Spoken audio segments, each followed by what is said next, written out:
Hi guys, welcome back to my YouTube channel. My name is Junyi and today I'm gonna be talking about, yes, you saw it right, The Cruel Prince by Holy Black. Oh my god, it's on the other side. Is it? It's not. I actually brought this one to Saudi Arabia. This one you can find it in Saudi Arabia in your bookstore. The Cruel Prince is set in fairy, so in the world of fairies and everything magical and mythical in this world. So the story begins with Jude, our main character. Jude has a twin sister, Taryn, and an older sister, Vivi. Jude and Taryn are human, but Vivi is actually a fairy because Jude's mom was married to a fairy named Maddox, who is like a general in the military. So in the beginning of the book, Jude and Taryn are around 6 years old. Vivi is 11. Maddox comes into the human world because back in fairy, Vivi's mom made it look like she actually died in a fire to escape from fairy and escape without Maddox ever coming to look for her. Maddox comes angry because he realizes that they're actually alive.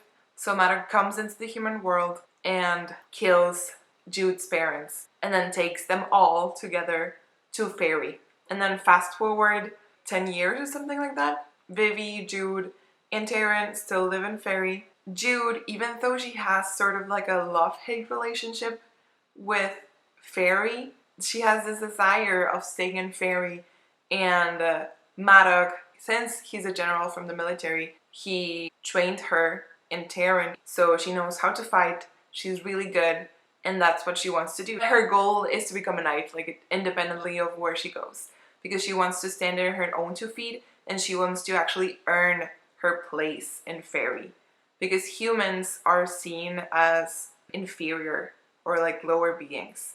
In general, like she has been treated very badly while she has been in fairy, even though the situation is not ideal and she would be better like living in the human world. She wants to stay there and she wants to actually like earn her position. This book is about her journey and all of the things that happen in fairy, because fairy is a very dangerous place for humans. So of course this book is going to be like about that and what she has to do to actually become a knight and earn her place in fairy. I didn't actually know what this book was about before reading it because I make a point of not reading the descriptions of the books, and then I go into Goodreads, like I read fans' reactions to the book. I'm just gonna say that after reading this book and then afterwards reading the description that it has on the back, oh my god, I don't even know if I would have read this book if I had seen the description like in the beginning. Okay, so the description of the book goes like this. Of course I want to be like them. They're beautiful as blades, forged in some divine fire. They will live forever. And Cardan is even more beautiful than the rest. I'd hate him more than all of the others. I hate him so much that sometimes when I look at him, I can hardly breathe. Oh my god, it was so cringy. It was a little bit cringy. It just makes you expect very different things like when you go into this book. If I had seen this before the book, my thoughts would have been, this is a book about a girl that actually wants to go into fairy and become a fairy at all costs, and that really pretends to hate this guy but actually likes him because he's a fairy, only because he's beautiful or something like that. It so misrepresents the book that it's not even possible. So the book it's actually short. It's around 350 pages long, which I consider short. Okay, so I think it starts more or less well, and then it becomes really slow in the middle, and then at the end it's like bam, bam, bam, bam, bam, bam, bam, bam, bam, and then I don't know where to look.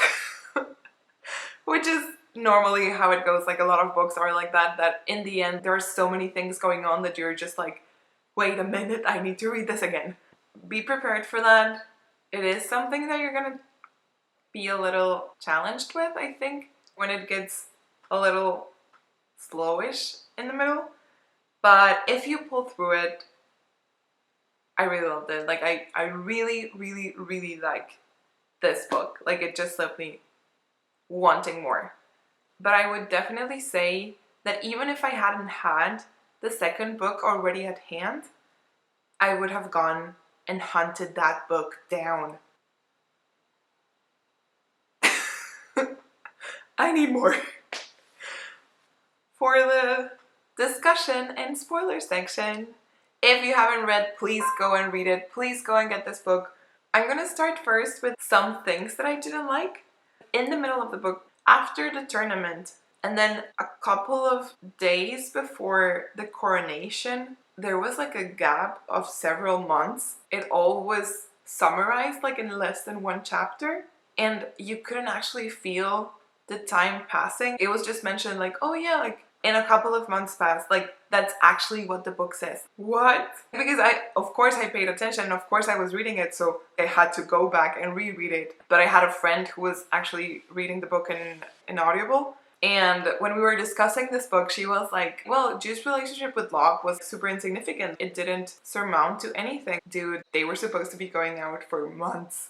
The way it was done, it wasn't very understandable, like why Jude would be so mad about the whole thing. It's mentioned when they start going out that she was already having notions in her head, imagining things about what could her future be like if she actually stayed with Locke. It's a whole thing. She wasn't able to become a knight, and now she's a spy for Dane, and now she has this thing that she's going out with somebody. It could be something that lasts. So of course she already has this whole plan and this whole thing that she's like, okay, I'm setting down my roots and this is how I'm gonna stay in Fairy. And that's something that really moves her, because it's what she's been looking for. The whole beginning of the book, that's what we're seeing, that she wants to stay and fit in Fairy so badly, but not by being like someone's pet, but by being her own person. So that's why I think it was so important that she was so mad. She was like cheated on and two-timed, and then Taryn knew everything and never told her anything, and all of this feelings like just came out of her. Like when all of this happened, this episode, like this quickening things, obviously affected the overall feeling of what she was going through. It took away from understanding what Jude was going through and where she was coming from. Taryn, oh my god, I really did dislike you in that moment. I really was super mad at her. Like I would definitely have chopped her arm or something. Like I do love you, so I'm just gonna chop a little piece of you. I felt a little weird with Taryn from the beginning of the story. Like I understand that she's very different from Jude. She adapted very differently to fit into her life in Fairy. As Jude puts her, like in the book, sometimes it's very understated that Taryn is like a chameleon. She can adapt herself to situations. We actually don't know how she feels. I feel like she could be very dangerous. Like she will do anything to please you, and she would do anything to make you feel that she is somebody that you shouldn't be worried about. That's how she earns her place, by being meek and like just fading a little bit into the background. I think she has a devious mind, but it hasn't been proven yet. It's like on my list of things that I'm gonna see if this happens or not. And then the whole thing about going out with Locke for a while now and then not telling your sisters, like accepting that he is gonna be going out with your twin sister and that you're not gonna say anything and you're gonna allow it because that's the way you're gonna show him that you can actually survive in his world or accept who he is. What? I understand that fairies, like, they live longer and they see relationships in a very different light and they do this, like, a lot of crazy things. I get that. But shouldn't that give you, like, a lot of red signals? My theory is that Taryn doesn't actually love Locke. I expect more from her, and I know that she's capable of more things to earn her place in Fairy. So thinking that you're gonna get that way because of love or like you're gonna tie yourself to somebody romantically and that's the way you're gonna get there or be protected. I feel like she's fooling herself, but at the same time, since I think she could also be like a huge mastermind of things, I feel like she's playing a long game, like a con. She's doing a con and we don't know it yet. I don't know, it's just suspicious. And then Locke, like really, you would say with Locke, like after what he did, Locke is a backstabbing shithead. It's just him wanting to play with people's emotions and wanting to see how far he can get with everything. Okay, so I actually liked that relationship because it's something very human. Of course, like you're gonna, like even if you had like a very flawed relationship, you're gonna build upon it and you're gonna try to get past it, but you're never gonna forget. And you're never gonna actually forgive him. So it becomes this pulling and giving like constantly in the relationship. So I really like that they actually do have love between them, but at the same time, Jude doesn't want nothing to do with him, which poses a lot of things, like which is why she wants to go like and be a knight. She wants to be able to survive fairy because she can and not because everybody is afraid of crossing Maddock. At the end, like I know he's from the military and I understood that he was the top military person in Fairy, but I didn't expect him to be such a strategist and to plan a coup. I was super surprised when he killed Dane. What? He really is not afraid of getting his hands dirty. You wanted to prove your point. We got it. Oh man, let's go to that scene.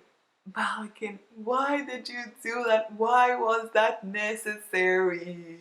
Blood all over the place.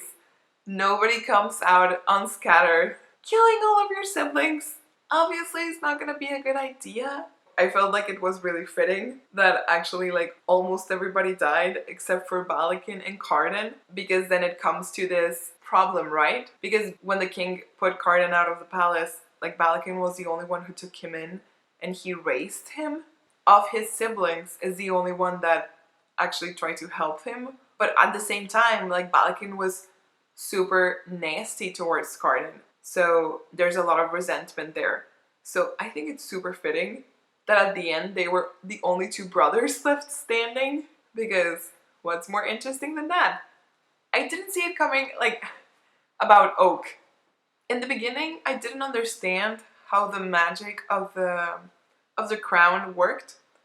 Like, even when I had the inkling that the king's unborn child, I was like, okay, like that kid definitely survived, because if not, why would it be in the story? And then it came up that it was Dane's. I still thought that Oak could not be involved in the coronation.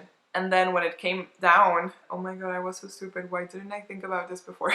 Of course, if he has the same blood, he can be king too.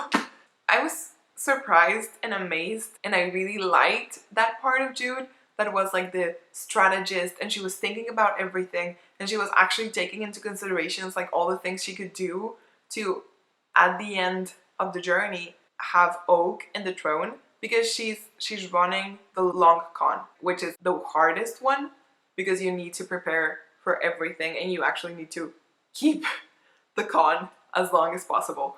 The whole ending was so much. I really liked the scene where she was fighting with Maddock, and I thought it was super ingenious that she poisoned him.